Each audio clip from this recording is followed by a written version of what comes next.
What's up guys, Garth from Cardfight Nation here, and I am starting a new series here today. It's going to be a sort of a pro tip, how to get better at the game sort of series. And today I'm going to start off with Mulligan tips. Basically this is possibly one of the most important parts of sort of setting up and determining whether you're going to have a good time in a game or not.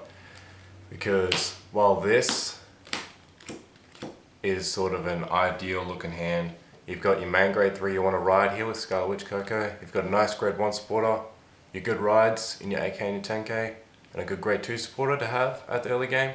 Not every hand is going to look like this.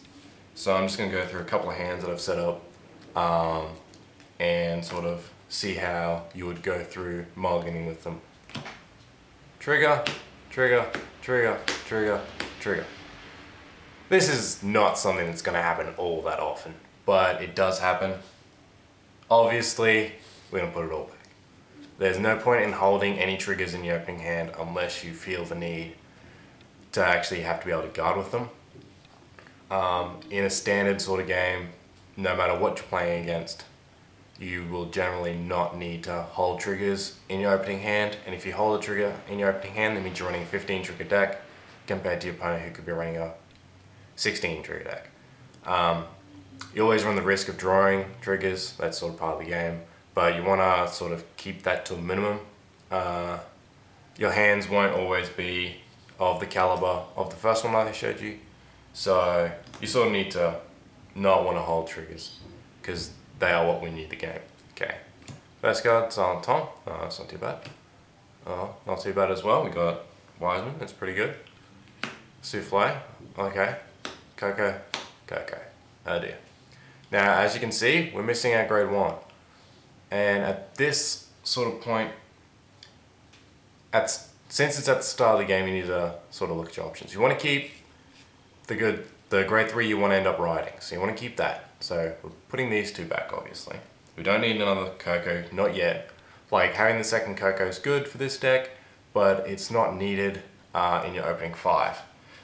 You want to actually look at what you need in your opening 5, not at what you want to have later on in the game, because chances are you will end up drawing it. We're going to want to hold on to our Wiseman, because we want to ride him turn 2, because he's got 10k base, and that's always a good thing to ride. I'll go over sort of defensive, offensive ways of looking at the game in another video, but just for these purposes, we'll have a vanilla one here as well. Silent Tom, we don't need him till later on, and he's only an 8k, so chances are early game he's not going to be that useful, and we only want to hold on to one grade 2 at this point, because without a grade 1 we are screwed. Because there are several times where I've had a game and without a grade 1 you pretty much will always auto lose unless you get it in the next draw of your turn. You can sort of survive being on grade 2, you can win games while being on grade 2, but beyond that you really need to get to that grade 1, otherwise you are in a very bad position. Next one, Silent Tom, Silent Tom, and 3 more. So we have a grade 1, so that's pretty good. We'll hold on to that. Obviously, we don't want to put away any grade 1s, because as I said just before, grade 1s are very important. Now we look at our grade 2s, and none of them are all that strong. We obviously are going to want to hold on to at least one of them, because you know we do want to actually be able to ride to grade 2. But apart from that, we could put back all 3. Or we could hold on to another Mocha, or we could hold on to another Silent Tom. In this situation, it sort of depends on how you want to end up playing a game and how lucky you think you're going to be, because you don't want to put back 3 cards and then end up drawing 3 triggers, because that puts you in an even worse situation than you were before. Because at least with this hand, you can play 3 grade 2s on your grade 2 turn and rush them a little bit, but otherwise you sort of put yourself in a hard spot. I would recommend holding on to 2 of the grade 2s and then putting these 2 back. Hopefully getting another grade 1 and a grade 3. That's sort of what you want to aim for, is a grade 3, 2 grade 2s and 2 grade 1s. Allows you to ride fluently and allows you to set up a nice column beside the Vanguard to be swinging with. So yeah, so you put back 2 of those grade 2s. Don't really want to go into which ones you put in for the sort of purpose of this deck, as You know, there's a multitude of different decks and you put away different things for different reasons in those different decks. And I can say different a whole bunch of times now. We got a trigger and 4 more. So obviously, as before, we'll hold on to our grade 2 because that's very important. We're putting away the trigger, we don't need that. Okay, with this, having this many grade 1s, generally not too bad, but a null guard, or perfect guard, or zero shield, or flash shield, or hellish shield, or whatever you want to call them, are not very useful early game. You will hold on to these if your hand is alright, because you don't want to shuffle them away and then end up drawing a trigger instead. Because it's always better to have this in a trigger. But for this hand, we are going to need a mulligan, because we don't have a grade 3, and we don't have much oomph in this hand, and we'll just be swinging with a single column. While that's alright for this deck, I'm just sort of generalizing at this point. So we're going to hold on to the Wiseman because we need our grade 2 ride. And these two are obviously decent to have. And like for the deck, you do need the Gazer, but it's not essential to have. Like for the secondary ride, to ride Coco again, Gazer is very important, but we don't need him in our opening hand because he's not going to serve a good purpose. Lala's a decent ride, she's 7k, so she does play a little bit of defense. So they can't just play 6k and swing at you, they have to play 7s, and if they don't run 7s, then they won't be able to hit you. So we're going to hold on these two, and then we're just going to put these 3 back. We don't need Chocolate or Gazer at this point, and we obviously don't want to trigger in our opening hand. Hopefully we can end up drawing into the Coco, and possibly another grade 2 and grade 1, but we can't always rely on getting what we need. But yeah, it's sort of about what you need to get set up before grade 3. You don't want to be thinking after grade 3 until you actually get there. That's the most important thing. Okay, looking at this hand here, we've got 3 triggers. Obviously we're putting 3 of those triggers back. We do not need those triggers at all. Do not want them. Now we have 2 very good grade 1s. Omelette, who is our 10k swinger for this deck, and Gemini. Now at this point we don't need Omelette. She's not going to be very useful. She won't get her condition. And without a grade 2, Omelette's not going to be very helpful. And without a grade 3, not very helpful either, because we need to get to the grade 3 before we can activate her condition. And that works with pretty much any of the grade 1s that go from 7 to 10, besides the Musketeer one and a few others, where they just always work. In which case you could keep it, so it depends on the sort of condition that is on the +3. So you can ride Gemini and have this beside it swinging, but that won't work for this deck, and we really do need to get our rides off. So we'll just hold the Gemini and hopefully get something better off of the 4 cards. Next one.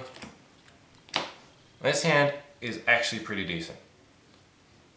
We've got a grade 1, 2, and 3. So we don't really want to put any of these away. They're not ideal rides, but they're rides. And that's the main thing. And since we've got 2 triggers, we're obviously going to put these triggers back. These triggers can turn into Geminis and Wisemans. They can turn into a Mocha and a Lala. They can turn into better grade 2s and 1s. And they generally will, going from odds. I'm not going to do any mathematics or anything like that. But they most likely will turn into cards you can play and turn into cards that you will ride instead of these 2. So that one's very simple and straightforward. Just put away things that, if you get triggers, you're obviously going to mulligan them. Whether it's 1 or 5, you'll always mulligan back the triggers. We'll look at this hand. And this is a hand you will actually see a fair bit. We've got our grade 3 supporter. We don't really want to ride this. It's sort of not really advisable. We've got our Omelette, just a random grade 1, and then 2 triggers. Obviously we're putting back 2 of these triggers. Now, this is sort of a personal choice and how many grade 3s you run. This deck runs 7. So the chances of drawing back a grade 3 are not as good as if you were running 8. So generally you want to hold on to a grade 3 and then put one of these back. You don't want to have more than 1 grade 3 in your opening hand because it gives you your options aren't very versatile, and you have a very small defense. So if you get rushed really hard early, you can't even guard with your grade 1s or grade 2s. It has 0 shield, so not very good to have many of these opening. So you just want the 1. And obviously you're going to want to keep the grade 1 because you need to ride grade 1. Obviously here, we're fishing for a grade 2. Chances are we will get it since we're running 11. But as it is a pile of cards, anything can and will happen. Though you generally aren't going to want to keep more than 1 grade 3. Even if you are playing sort of a rearguard beatdown deck, you want to have early game options compared to late game options, especially with your opening hand. And that is not something I was going to show, that's just the pile of triggers that was left over. But considering the 4 card hand, this hand obviously is going to look out very poor. You can just add in that. We'll hold on to Omelette and shuffle back these 4 because we only need 1 grade 1 at the start. Obviously we'll want more, but Gazer obviously being sort of a conditional effect that we don't want to use at the start of the game. We don't need it at the start of the game, so we'll shuffle it back to try and get cards we do need at the start of the game. And as before, I've already shown this option. I just dealt out cards and went with it. Coco obviously keeping, and we're obviously keeping the 1 and the 2 and shuffling those back. That's basically a sort of start on mulligans. Sort of something you want to get set in your core if you're trying to get a little better at this game, trying to make the chance factor a little bit less so you can try and win with a little bit of your skill, even though the game is highly based on chance. I will do a separate video for mulliganing on ride chains because if your ride chain can give you a ton of advantage, like the Spectral Duke ride chain, or if it's dependent, like the Mugatsu Gale ride chain and the Arborist ride chain, you are going to need to get that ride chain off, otherwise your game is going to be very slow and very hard. So basically, that'll be one that I'll do in a couple of videos. I'll try not to stack similar videos on top of each other. If there's any feedback that you want to leave, any sort of topics you want to see me do for this pro tip video series thing, I'll think of a better name at some point. Just leave your comments in the comment section down below. Remember to like and subscribe to our channel and check out our other videos and the multitude of card fights that are up on the channel. And we'll see you next time.